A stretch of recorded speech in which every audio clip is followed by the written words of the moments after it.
இன்றைக்கி வந்து வாழைக்காய் வறுவல் பண்ணுறது எப்படின்னு பார்ப்போம்.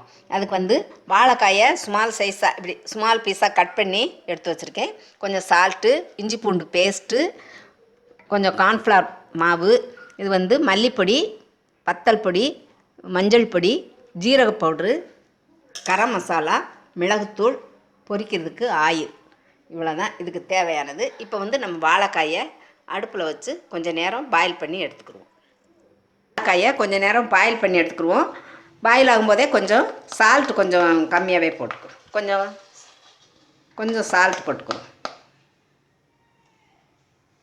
இப்போ பாயில் ஆகட்டும். ஒரு 2 நிமிஷம் 3 நிமிஷம் பாயில் ஆகட்டும். அடுத்து வாழைக்காய் 2 நிமிஷம் பாயில் ஆயிடுச்சு. வாட்டரை இருத்துட்டு எடுத்து வச்சுருக்கேன். அதில் கொஞ்சம் இஞ்சி பூண்டு பேஸ்ட் போட்டுக்குவோம். ஏற்கனவே சால்ட் போட்டு கொஞ்சம் அவிய வச்சுருக்கோம். அதனால் சுருக்கமாக சால்ட் போட்டுக்கோங்க. மஞ்சள் தூள், ஜீரகத்தூள், மல்லித்தூள், வத்தல் பொடி, மிளகுத்தூள், இது கரம் மசாலா, கொஞ்சம் கார்ன்ஃப்ளவர் போட்டுக்குவோம்.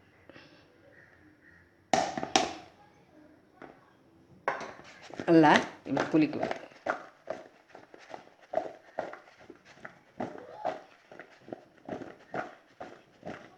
எல்லா பொடியும் போட்டாச்சு. இதே மாதிரி லேசாக பொடியை போட்டு கலக்கி வச்சுக்குவோம். மிக்ஸ் பண்ணி வச்சுக்குவோம்.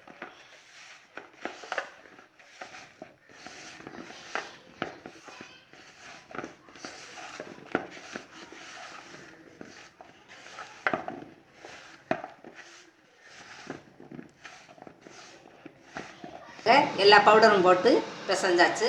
இப்போ அடுப்பில் தவா வச்சுருக்கேன். இதில் நம்ம ஆயில் விட்டுக்குவோம்.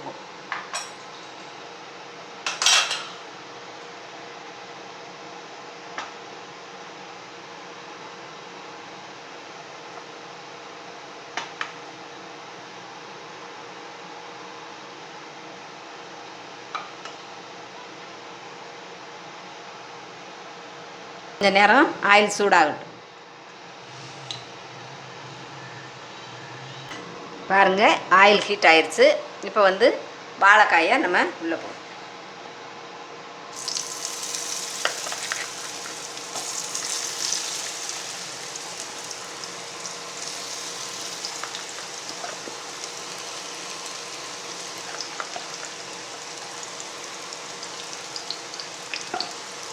நல்லா கொஞ்சம் நேரம் வேகட்டும். நம்ம மூடி போட்டு கொஞ்சம் நேரம் மூடி வச்சுக்கலாம்.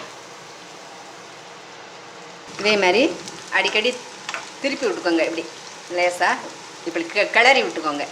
அப்போ தான் கொஞ்சம் எல்லா பக்கமும் வேகணும்ல, வேகிறதுக்காக இப்படி கிண்டி விட்டுக்குருவோம். கிண்டி விட்டு அப்புறம் கொஞ்சம் நேரம் மூடி போட்டுருவோம். மூடி போட்டு 2 நிமிஷத்துக்கு ஒருக்கா எடுத்து இப்படி கிளறி விட்டுக்குவோம். அங்கே நல்லா ஃப்ரை ஆகிட்டுருக்கு. ஒரு 2 நிமிஷத்துக்கு ஒருக்கா இதே மாதிரி நீங்கள் கிண்டி விட்டு ஃப்ரை ஆகுங்க. நல்லா ஃப்ரை ஆகட்டும். வாழைக்காய் ஃப்ரை ரெடி. இப்போ நம்மளுக்கு இதே மாதிரி நீங்களும் வீட்டில் செய்து சாப்பிட்டு பார்த்துட்டு உங்கள் ஃபீட்பேக்கை எழுதுங்க. நன்றி.